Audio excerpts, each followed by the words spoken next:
असदुद्दीन ओवैसी। बड़ा आश्चर्य होता है मुझे।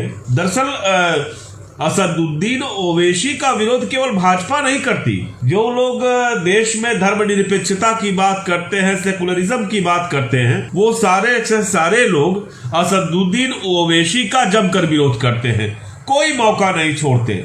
कुछ लोग कहते हैं कि उनको कि वोट कटवा हो गया है, कोई कहता है कि बीजेपी की बी टीम है, और तमाम क्या क्या आरोप लगाए जाते हैं। दरअसल इस देश के युवाओं ने, इस देश के नागरिकों ने देश की राजनीति को समझना जुम्मा 5-6 साल में शुरू किया है, जब से मोदी की सरकार आई। जब मोदी जी की सरकार आई तो देश की जनता को लगा, सरकार इसीलिए आई भी कि बहुत समय तक सह लिया गया, बहुत समय तक कहीं सरकार कांग्रेस, कोई सरकार आती थी गिर जाती थी, फिर कांग्रेस। अब ऐसा करते हैं कि अब देश में हिंदुओं की सरकार बनाते हैं, हिंदुत्व आएगा, और फिर बीजेपी की सरकार बना दी गई। असदुद्दीन ओवैसी को जानने के लिए हमको याद करना चाहिए सबसे पहले 2008 में जो न्यूक्लियर ट्रीटी हुई थी अमेरिका के साथ। आपको पता होगा, क्योंकि दरअसल उसके जड़ में जो ओवैसी का विरोध होता है, उसके जड़ में क्या है वो जानने की जरूरत है। तो 2008 में जब अमेरिका के साथ ट्रीटी हुई थी, मनमोहन सिंह सरकार थी, उन्होंने कहा था कि भैया ऐसा है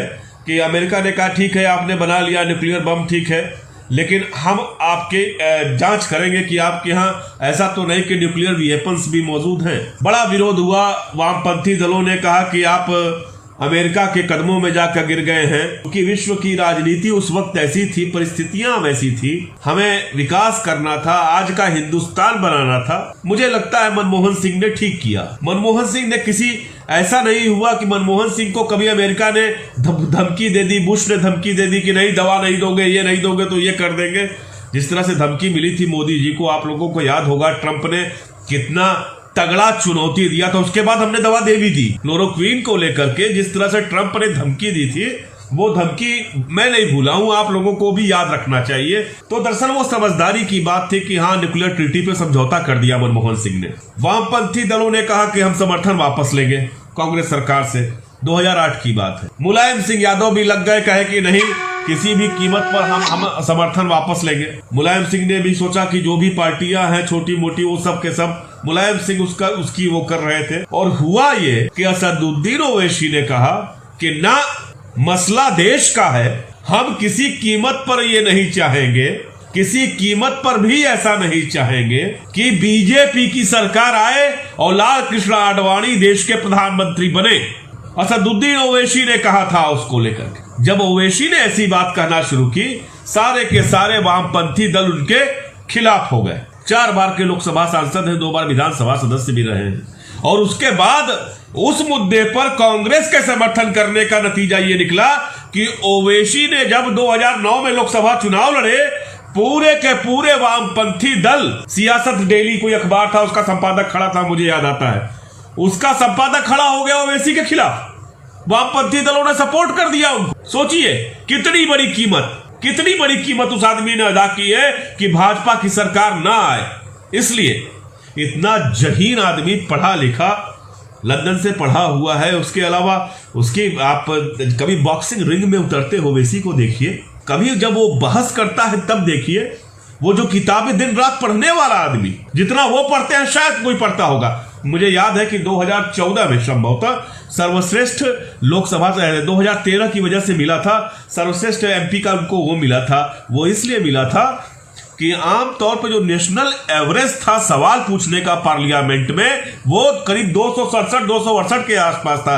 1068 सवाल पूछे थे ओवैसी ने पूरे सेशन में, 1 साल के अंदर 1068 सवाल पूछा था उन्होंने। सोचिए उस आदमी को कितनी फिक्र होगी। और यह सच्चाई है, मैंने आज तक ओवैसी के भाषण में कभी नहीं देखा कि मुस्लिमों को लेकर के कोई एक तरफा बात कह रहे हो, दलितों को लेकर एक तरफा बात कह रहे हो।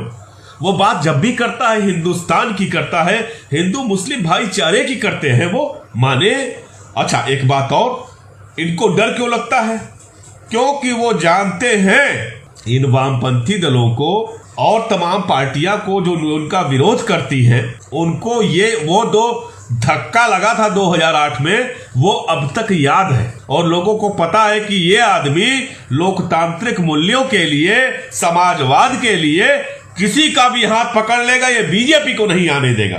तो जो मन में, हृदय में, अंदर भीतर छुपा के रखते हैं मोदी जी को, जेपी नड्डा को, अमित शाह को, तमाम दल ऐसे हैं। बहुजन समाज पार्टी एक बड़ा उदाहरण रही है आप लोगों के सामने। या लोग जो लोग भयभीत हैं बीजेपी से, वो लोग असदुद्दीन ओवैसी का विरोध करते हैं। सोचने की बात है, जब आंध्रा में चुनाव, मैं फिर से कह रहा हूं, 2009 में लड़े तो तेलुगु देशम पार्टी, तमाम लोग, तमाम संगठन, उनके वामपंथी दल, सब के सब उस आदमी के खिलाफ हो गए थे। क्या गलत करता है वो, ये बताइए, कौन सी गलती करता है? हमेशा पाकिस्तान गया उसने जाकर के मणिशंकर अय्यर के साथ, मैंने लाइव डिबेट देखा है, शायद कहीं आपको टीवी पे मिल जाए। साफ साफ बोला, किसी भी कीमत पर आप भारत के मुद्दे पे क्या बोलते हो भाई?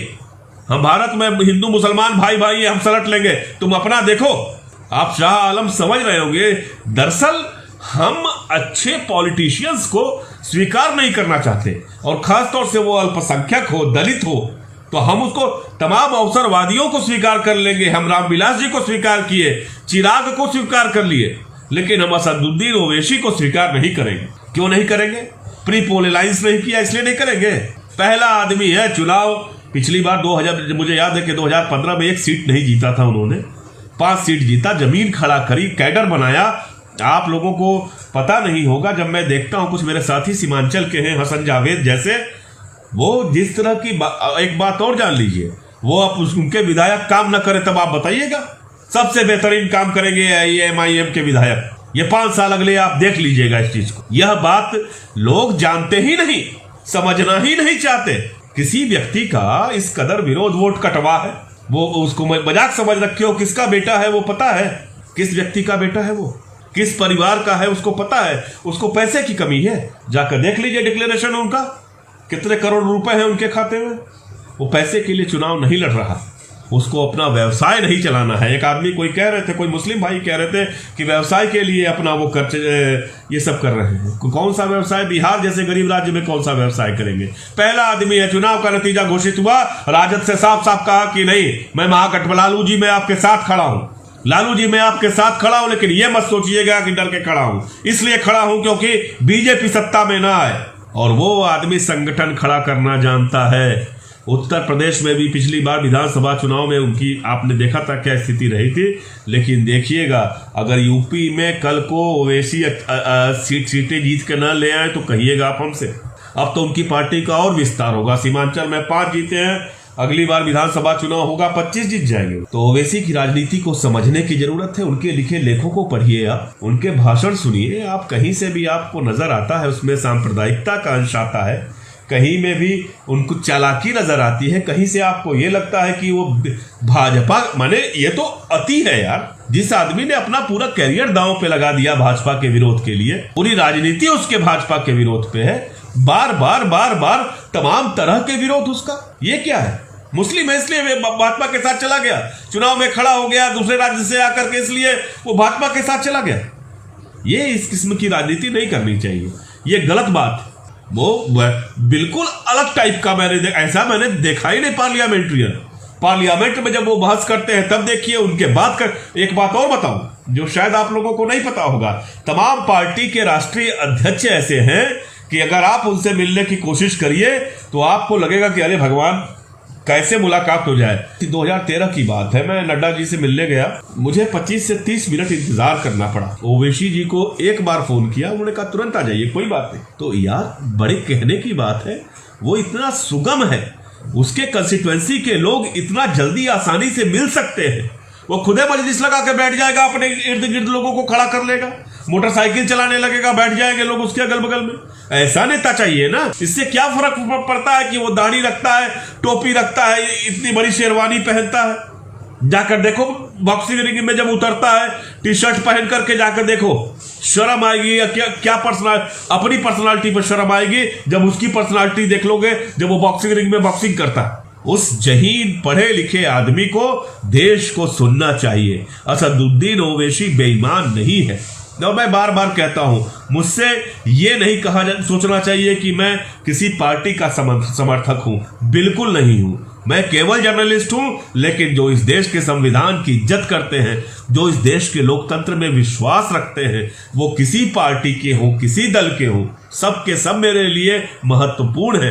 अटल जी की सरकार थी, अटल जी से सहृदय थे कि नहीं थे? इस देश के मुसलमान उनसे प्यार करते थे, अटल जी से।